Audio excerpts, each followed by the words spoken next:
कि आप सबको मालूम है कि आप सबको जो कुछ भी हम लोगों ने आप सब लोगों से बातचीत किया था उस सब लोगों से तो आपकी चर्चा हो ही गई और सब कुछ की स्वीकृति हो गई। और समझ लीजिए, जाति आधारित गणना को 2 चरणों में कराया गया। प्रथम चरण में मकानों के नंबरिंग एवं सूची तैयार की गई है और दूसरे चरण का पूरा सर्वे काम किया गया है।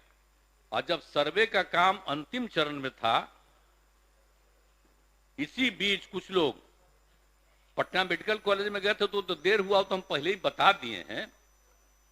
और जो 2 अक्टूबर को ही बापू के जन्मदिन पर हो गया, जो कि आप लोगों से फिर बात कर ही दिया गया। लेकिन आप समझ लीजिए कि आप एक बात अच्छी तरह हम बता देना चाहते हैं आपको कि जाति आधारित गणना के अनुसार बिहार में कुल मिला के मिल गया है 2,76,00,000 परिवार। जो रिपोर्ट आई है वो यही है, तो उसमें दिया गया है, सर्वे करके दिया गया है और उसमें कहा गया है कि 59.13% लोगों के पास पक्के मकान हैं। जो आ गया है कि जितना लोग है, जितना है परिवार, उसको पक्का मकान है। और लगभग 39 लाख परिवार झोपड़ियों में निवास कर रहे हैं, झोपड़ियों में निवास कर रहे हैं। और वहीं 63,850 परिवार आवासहीन पाए गए कि उनको किसी तरह का नहीं है। ये सब दिया गया है। आज जिनके पास घर नहीं, जिनके पास घर तो नहीं है, जमीन भी नहीं है उनको, ये सब रिपोर्ट एक एक आ गया है। भाई इसको गौर करिए। अब परिवार की आय के आधार पर 94 लाख से अधिक परिवार आर्थिक रूप से गरीब मिले। आर्थिक रूप से गरीब मिले, सब में हम सब जात का करवाए हैं। यानी जो 34.14% हैं, सभी वर्गों में गरीब लोग पाए गए। सामान्य वर्ग यानी अपर कास्ट, जिसमें हिंदू मुस्लिम दोनों, हिंदू के 4 और मुस्लिम के 3 उसमें शामिल, कितना है 25.09% सामान्य वर्ग के।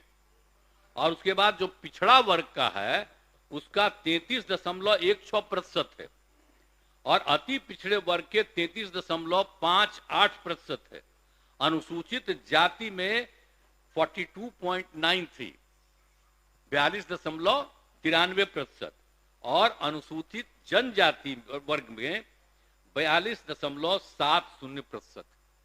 इतना इनका मिल गया है कि गरीब लोग पाए गए। एक एक चीज का अध्ययन कर लिया तो समझ लीजिए। माननीय मुख्यमंत्री जी, 1 मिनट जरा रुक जाएगा। माननीय सदस्यगण, आज के लिए निर्धारित कार्यों के निष्पादन होने तक सदन की सहमति से बैठक की अवधि विस्तारित की जाती है। शुरू किया। ठीक ठीक। तो अब ये बात कह रहे हैं आपको कि अब क्या हो गया है, 2011 के जनगणना की तुलना में साक्षरता दर 61.8 के से बढ़ करके, अब सोच लीजिए साक्षरता दर कितना बढ़ा। हम लोग कितना मेहनत किए, भूला गए हैं। हम लोग लगातार जो लोगों के हित में काम किए हैं, तो साक्षरता दर से बढ़कर 79.70% हो गई है।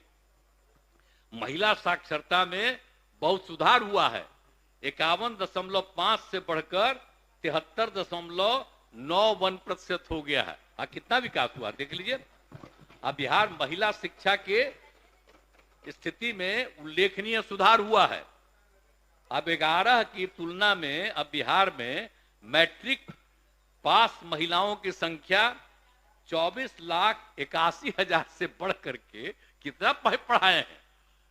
तो सब है रिपोर्टेड आपका, क्या भूलिएगा मत कि 24,81,000 से बढ़कर 55,90,000 हो गई है। 11 की तुलना में कितनी पहली लड़कियां पढ़ी हैं। इंटर पास महिलाओं की संख्या, इंटर पास महिलाओं की संख्या पहले कितनी थी, 12,55,000 और उससे बढ़ करके इंटर पास महिलाओं की संख्या भूलिएगा मत, 42,11,000 हो गया है, समझे का। और उसके बाद ग्रेजुएट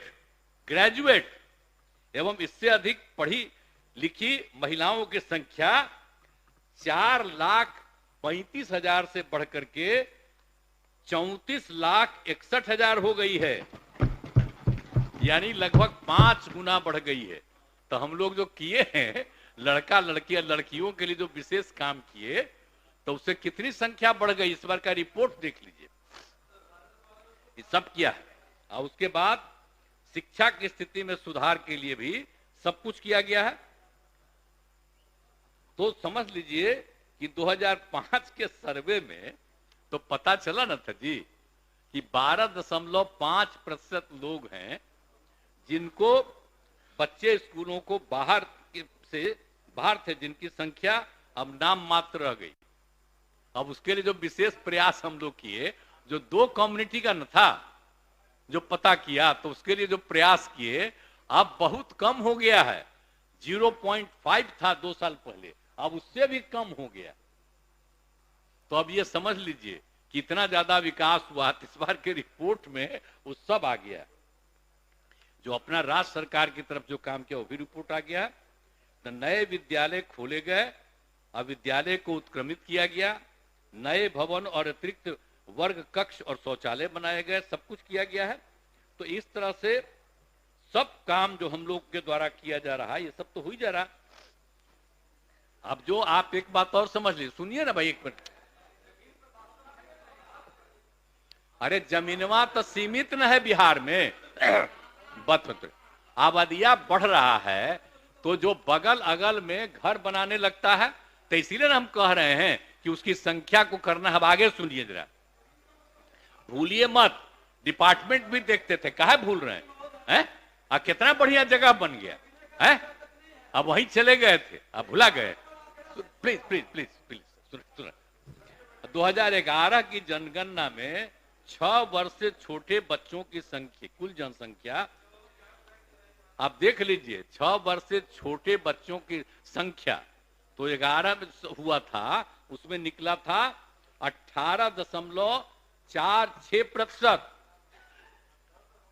2041 में निकला, जब सर्वे किया हुआ था, सर्वे नहीं मतलब उस समय जो जनगणना होता था, जाति आधारित नहीं, जनरल, तो उस समय रिपोर्ट था 6 साल से कम उम्र के लोगों का कितना था जनसंख्या, पुरुष हो या स्त्री, लड़का हो या लड़की, 18.46%।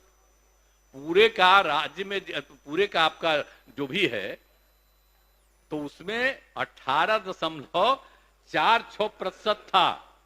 और अब जितना हम लोगों ने शुरू कराया है पढ़ाई का, याद करिए ना, कह रहे थे कि लड़की भी पढ़ लेगी, तो ये जो सुनिए ना, अरे 4.3 था।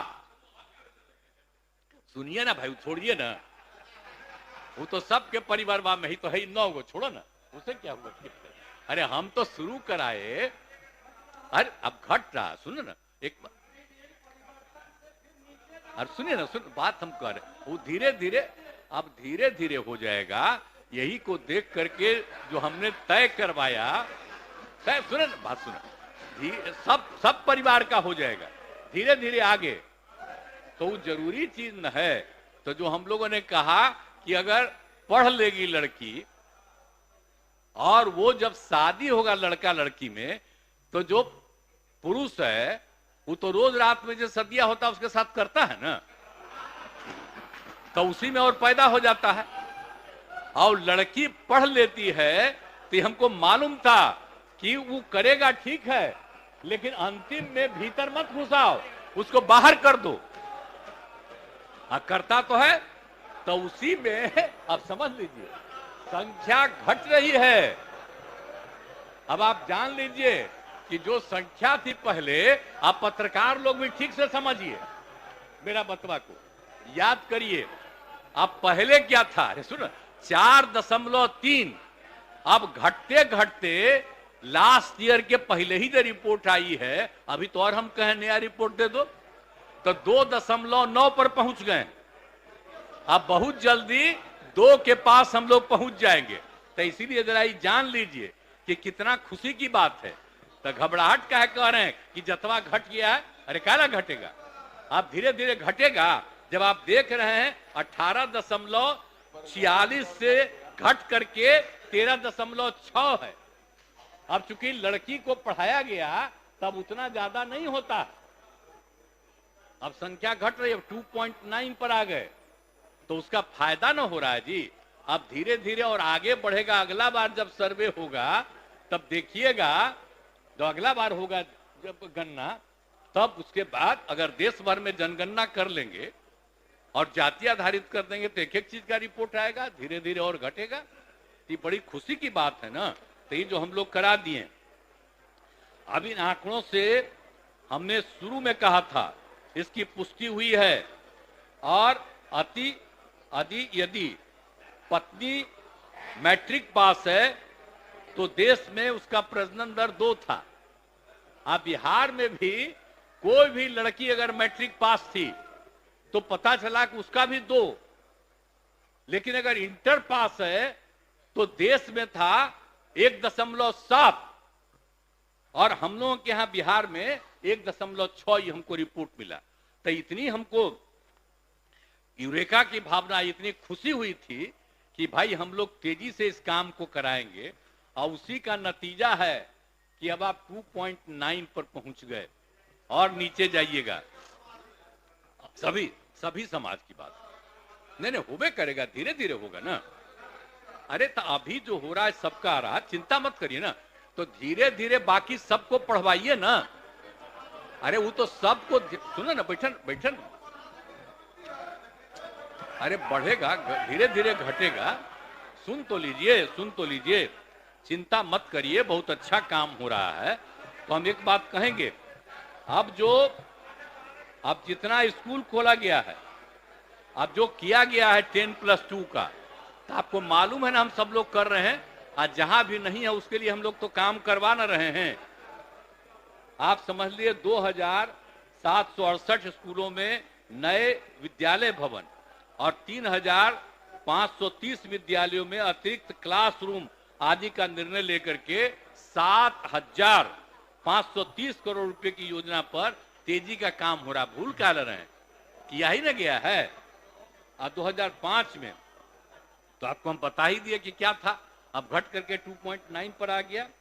तब उसके अलावे अब जो उसके आगे बात है कि सब तो हो ही रहा है, अब आगे क्या करना चाहिए, तो उसके बारे में कुछ सुझाव मेरा है। अब जाति आधारित गणना के आंकड़ों के आधार पर लोगों की सामाजिक, आर्थिक एवं शैक्षणिक स्थिति को ध्यान में रखकर निम्न निर्णय लिए जा सकते हैं। क्या हो सकता है? जाति आधारित गणना में वर्गवार, कोटिवार जनसंख्या के निम्न आंकड़े प्राप्त हुए। आप पिछड़ा वर्ग का कितना है? 47.12%। अत्यंत पिछड़ा वर्ग का क्या है? 26.01%। अनुसूचित जाति का है 19.65%। अनुसूचित जनजाति का है 1.68% और सामान्य वर्ग के हैं 12.52%। जो आंकड़ा किया गया हर एक जातियों का, तो अपर कास्ट का है कुल मिलाकर के 52.52 और पिछड़ा वर्ग का है 27.12 और अति पिछड़ा वर्ग का है 36.01 और अनुसूचित जाति का बढ़ गया। 16 था, अब उससे बढ़ करके हो गया है 19.65। इसलिए अनुसूचित जाति में कोशिश करना चाहिए, उनको भी खूब सिखाना चाहिए। और अनुसूचित जनजाति तो पहले था 1 से कम, उसमें हम उसको शामिल कर दिए थे ना, तो 1 के आसपास हो गया था, तब वो हो गया है 1.68%। तब इसके लिए तो अब आगे प्रयास करके आगे के लिए करना होगा, धीरे धीरे जो भी संख्या होगी है, तभी ये स्थिति है। तो अनुसूचित जाति और जनजाति की जनसंख्या अनुपात में वृद्धि के कारण अब आप जानते हैं ना कि जब भी जो भी दिया गया है 50% का है, तो अनुसूचित जाति और जनजाति को सेंट% मिलता है। तो अभी तक बिहार में क्या था, 16 और 1 17। तो अब चूंकि संख्या बढ़ गई है 19.65, तो ये 19.5 से आगे है, तो अनुसूचित जाति को 20 करना पड़ेगा, अनुसूचित जनजाति का 1.68 है तो उसको 2 करना पड़ेगा, तो 22% देना पड़ेगा 17 की जगह पर। ये तो स्वाभाविक है ना, उनको सेंट% का शुरू से ना प्रावधान है भाई, तो उनके लिए तो देना ही ना पड़ेगा सरकारी सेवाओं में। बेटे ठीक है, अरे धन्यवाद, सुन बेटे आप स्थान ग्रहण कीजिए, बैठिए बैठिए। अरे अभी आगे वाला एक बोलने मिनट, दीजिए, अरे बोलने प्लीज, दीजिए, अरे इसके बोलने बाद कहिएगा, हम सुन रहा। अरे पहले सुन लीजिए ना प्लीज, अरे सुन लीजिए ना। हाँ, ठीक है, आप बैठिए स्थान ना, ग्रहण कीजिए, बैठिए हो ना। गया, ठीक है। अरे हम तो आपको बता दे रहे हैं, तो ये हो जाएगा अनुसूचित जाति का 20% और अनुसूचित जनजाति का हो जाएगा 2%। तो पिछड़े वर्ग की महिलाओं के लिए पूर्व से प्रावधानित 3% आरक्षण को पिछड़े और अति पिछड़ों के आरक्षण में समाहित किया जा सकता है, तब उसकी कोई आवश्यकता नहीं है। अब तो हम 35% दे दिए हैं, तो उसके लिए क्या जरूरत है उनको 3% कहीं करने का, पिछड़ा कोई आवश्यक है नहीं, उसको अब छोड़ देना चाहिए। वो तो दे ही रहे हैं हम लोग 35%, पूरे बिहार में दे रहे हैं हर जगह महिलाओं को, इसलिए उसकी कोई आवश्यकता नहीं है। लेकिन अगर आप अब 50 में 22 हटेगा तो मात्र 28% न बचा पिछड़ा और अति पिछड़ा के लिए। आज संख्या कितनी हो गई जरा तो अब देख ही ना लिए हैं, कितना हो गया, 63%। दोनों को मिला करके जो हुआ है उसके हिसाब से 63% उनकी संख्या, और कुल मिलाकर के आप समझ लीजिए तो अब उसको कितना बचा, 28% न बचा। और अपर कास्ट में तो आप जानते हैं कि अभी 2 साल पहले केंद्र सरकार में किया कि उनके पिछड़ेपन को 10% करेंगे, तो हम लोगों ने तुरंत स्वीकार किया और 10% हम लोग भी यहां कर रहे हैं। तो 50% है अनुसूचित जाति अनुसूचित जनजाति का 100%, और बाकी जो पिछड़ा अति पिछड़ा का है उसमें जो बचा है वो। और फिर अब केंद्र ने 50 के अलावे 10 किया, उसको स्वीकार किया गया, तब तो अपर कास्ट में 10%। तब अपर कास्ट का आप देखिएगा तो आपको संख्या का पता चलेगा कि अपर कास्ट में कितनी संख्या हो जाती है। तो अभी जो है कि 28% बचा है, तो इसीलिए अब जो कुछ भी है आर्थिक आधार पर 10% आरक्षण दिया गया, तो उनकी जनसंख्या अनुपात के आलोक में लगभग 64% है, जो बता दिए अभी आपको। अनुसूचित जाति जनजाति के लिए जब 100% का आरक्षण जो हम बता दिए हैं, तो पिछड़े और अति पिछड़े वर्ग के लिए आरक्षण बढ़ना नहीं चाहिए भाई, इसका बढ़ना नहीं चाहिए, यही हमारा कहना है। सुने बढ़े, ठीक है, तो इसका बढ़ना चाहिए। तो मेरा ये कहना है कि भाई जो 50% है तो कम से कम हम 65% कर दें, ताकि 22 से आगे तो 65% कर दिया जाए 50 की जगह पर। 10% सुनिए ना, 10% अपर कास्ट का पहले से है, तो 65 और 10 75, तो बचेगा 25। तो पहले 40 सबको फ्री था, अब 25 फ्री हो जाएगा। लेकिन बाकी का पिछड़ा और अति पिछड़ा की संख्या को भी कम से कम अब कुल मिलाकर के, और SC ST को जो 50 है उसकी जगह पर हम लोग 65 कम से कम कर दें, या आप लोगों से परामर्श है। चलिए, आप भी एग्री कर रहे हैं, बड़ी खुशी की बात है। अब इसके बाद जो है ना, सुनिए ना, बाद में हम आएंगे। अब इसके बाद दूसरी चीज है, अब जो आपको बता ही दिए हैं कि आर्थिक स्थिति सुधारने का, ये तो हम संख्या बढ़ा दिए कि कुल कितनों को जगह मिलनी चाहिए रिजर्वेशन का, 50 को बढ़ा के 65 की बात हुई। आप आर्थिक स्थिति की बात ही आप लोग किए ना है, तो उसके बारे में भी चर्चा कर देना चाहते हैं कि आप समझ लीजिए 65 पहले ही बता दिए हैं, 25.09% सामान्य वर्ग के हैं, 33.16% पिछड़ा वर्ग के, और 33.58% अति पिछड़ा वर्ग के, अब 42.93% अनुसूचित जाति तथा 42.70% अनुसूचित जाति वर्ग के लोग गरीब हैं। हम पहले ही बता दिए हैं। तब सभी को मिलाकर बिहार में लगभग 94 लाख गरीब परिवार है। इस सब को मिला करके देखिएगा, इतना प्रतिशत है, 94 लाख बहुत ही गरीब परिवार। अपर कास्ट हो, बैकवर्ड हो, अति पिछड़ा हो, कोई भी हो, और अनुसूचित जाति जनजाति और हिंदू मुस्लिम सबको, इस सबको मिला करके इतना। तो शुरू से ही विकास में अनेक कार्यक्रम सफलतापूर्वक चलाए जा रहे हैं। अब विशेष योजनाओं का काम चल रहा है। अब जाति आधारित गणना में लगभग सभी जातियों को 94 लाख परिवार गरीब हैं और उनके पास कोई रोजगार नहीं। अब आप सोच लीजिए, कोई रोजगार नहीं उनके लोगों को। बाकी लोगों के पास जो कुछ भी है, अब इतने लोगों के पास कोई रोजगार नहीं, तो उनको तो कुछ मदद करना है ना भाई। तो हम यही कह रहे हैं।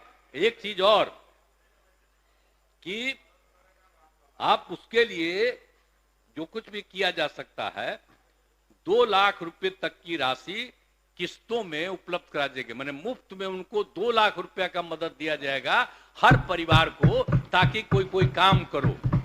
जितने लोग भी हैं, अपर कास्ट हो, बैकवर्ड कोई हो, तो जितने भी हैं 94 लाख गरीब परिवार, इन सब के लिए हर परिवार को कम से कम 2 लाख रुपया राज्य सरकार की तरफ से उसको मदद की जाएगी, ताकि वो कोई ना कोई काम करना शुरू करे। एक हम लोगों का हमारा विचार है। और दूसरी बात है कि 63,850 परिवार के पास रहने के लिए आवास की सुविधा नहीं है। उन सभी को अभियान चलाकर आवास की सुविधा उपलब्ध कराई जाएगी। क्या करना पड़ेगा? अभी तो देखिए ना, जो भी होता है उसको जमीन खरीदने के लिए 60 रुपए देते हैं, 60,000 रुपया। तब हम सोच रहे हैं कि उस सबका बन नहीं रहा है, तब उनको जमीन खरीदने के लिए 60,000 की जगह पर 1 लाख रुपया का हम लोग सहयोग दें सरकार की तरफ से, और घर उसको बनाने के लिए 1,20,000 रुपया दिया जाता है। 1,20,000 दे दिया जाएगा। तब जानते हैं कि बहुत लोग अपना घर बैठे।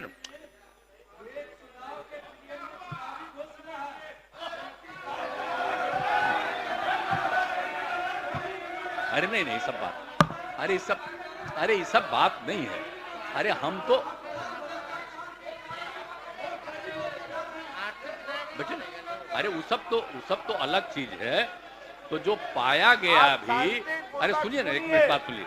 जो पाया गया, तब यही सोच रहे हैं कि उन सब लोगों को जमीन के लिए 60,000 खरीदने के लिए 60,000 रुपया से बढ़ा के 1 लाख रुपया का मदद कर दिया जाए। आप सबको 1 लाख कर देंगे, और बाकी जो 1,20,000 बनाने के लिए है, तो अभी कह रहे हैं। अरे आगे और जरूरत पड़ेगा तो आगे जो भी बढ़ाना हो। अब एक और चीज है, उपरोक्त दोनों, अब सुनिए ना, 1 मिनट आप लास्ट हम बोल रहे, 1 सेकंड में सुन लीजिए ना। अगर ये दोनों चीज आपको बता दिए कि ये किया जाएगा, तो आपको हम बता दें। हमने एक आंकड़ा, एक चीज हम देखे और खुद सोचे, तो उसमें हमने देखा कि 2,50,000 करोड़ रुपया लगेगा। तो 2,50,000 करोड़ रुपया, यानी दोनों कामों के लिए कह रहे हैं। तो दोनों कामों के लिए जो भी हम बोले उसको मदद करेंगे, तो 2,50,000 करोड़ रुपए की जरूरत होगी। तो इसीलिए हम लोगों ने सोचा कि इसको 5 साल के अंदर हम लोग पूरा कर दें, ताकि 50,000 रुपया दें। लेकिन एक बात जान लीजिए, हम सबसे आग्रह करेंगे कि अगर बिहार को विशेष राज्य का दर्जा मिल जाएगा, तो आपको और मदद होगी। तब 5 साल नहीं लगेगा, तब 2-2.5 साल में सबका हो जाएगा। तो इसीलिए हम ये तो कह रहे हैं।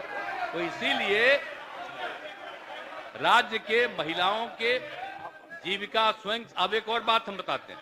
अरे राज्य के महिलाओं के लिए जीविका स्वयं सहायता समूह तो हम लोग बताए हैं, और उसकी संख्या 10 लाख से भी ज्यादा हो गई है।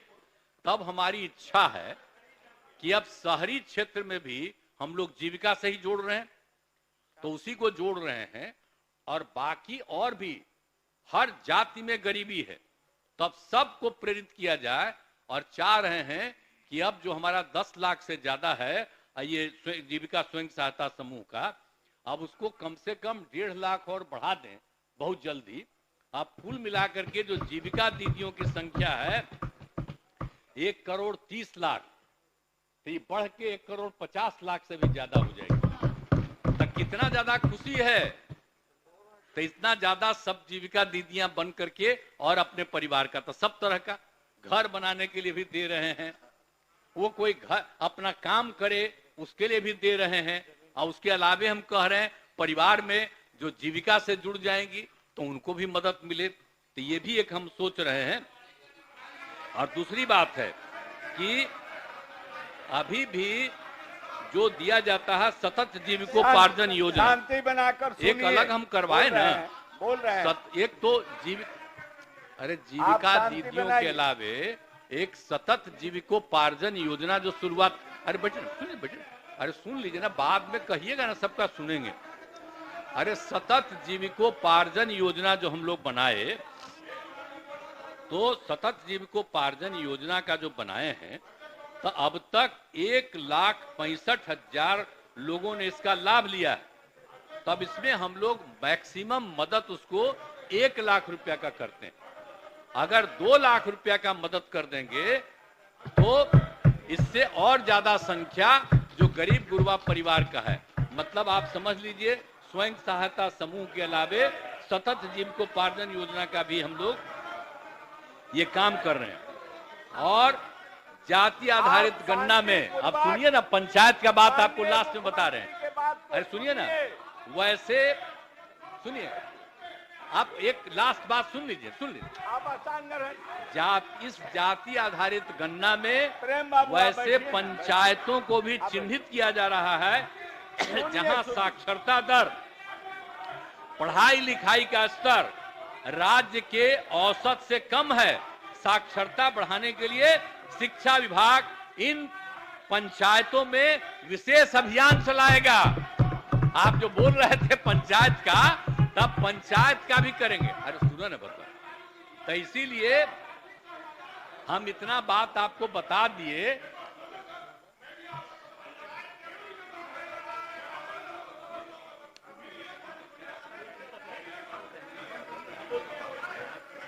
माननीय सदा शांति बनाइए, मुख्यमंत्री जी बोल रहे हैं। अब इसके बाद आप बैठ जाइए, सुनिए, अब हमारा विश्वास है, लीजिए, अब जितना बात हमने आपको बता दिए, तो हमारा ये विश्वास है कि जाति गणना के साथ साथ आर्थिक और शैक्षणिक जानकारी के आधार पर खाली जाति गणना नहीं कराए हैं, बल्कि सबकी आर्थिक स्थिति का भी अध्ययन करवा लिए। इन दोनों के आधार पर इन ऐसी नीतियां बना करके, नीतियां योजनाओं से समाज के गरीब एवं हाशिए पर अवस्थित लोगों का विकास होगा। और न्याय के साथ विकास का हमारा संकल्प है। जिस दिन हम काम संभाले हैं, भूलिए मत, न्याय के साथ विकास का हमारा संकल्प है, ये काम को करेंगे। और लास्ट में हम आग्रह करेंगे कि अगर थोड़ा भी आपको लगता है कि राज्य में हुआ, तो ये सब काम शुरू कर दिया जाएगा। और अगर केंद्र सरकार जाति आधारित जनगणना पूरे तौर पर करा करके, और हम तो आग्रह करेंगे उनसे भी कि आर्थिक स्थिति की भी पूरी जानकारी सबका ले लीजिए और उसी से और नीतियां वहां से बना दीजिए, तो उससे सबको लाभ होगा, सब आगे बढ़ेगा। हम तो केंद्र सरकार से भी अपील करेंगे। और जो कुछ भी रिपोर्ट है, हम लोग ये सारी रिपोर्ट, आज यहाँ मीटिंग हो रही है और विधान परिषद में भी हो जाएगा, उसके बाद सब हम लोग केंद्र सरकार को भी ये सारी बातों को भेज देंगे कि आप लोग भाई आगे और जो करना है करिए। अब हम लोग तो यहाँ पर कर चुके हैं, इसलिए यहाँ के सुधार के लिए हम लोगों की हैसियत है, उसको करेंगे। लेकिन साथ साथ बिहार एक गरीब राज्य है, इसको विशेष राज्य का दर्जा दे दीजिए ताकि बहुत उत्थान होगा और बिहार बहुत आगे बढ़ेगा। और केंद्र के लोग अगर बिहार को सुनो ना, अरे यार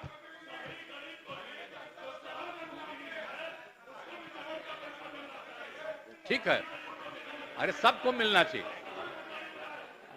अरे ये ठीक है, आप ये बोल दिए, अब ठीक स्थान है। ग्रहण कीजिए सरावगी जी।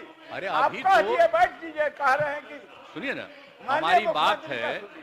कि अगर हम लोग जो करना शुरू कर, सुनो ना भाई, बतवा सुन लो, खाली बोल कह रहा, कितना बार घर वापस जाते हैं, खाला बार बार बोल रहे हैं आप, सुन न लीजिए। यही चल से बोलना पड़ता है आपको कि हम कुछ बोलेंगे, हम मीडिया वाला लिखेगा तो कम से कम दिल्ली वाला आपको भी इज्जत देगा। छोड़िए ना, बेमतलब की बात है, हम तो आप ही की इज्जत दे रहे हैं। हम तो कह रहे हैं कि जो बिहार कर देगा, अगर केंद्र सरकार इसको इसी तरह से कर देगा तो उनको कितना फायदा हो जाएगा।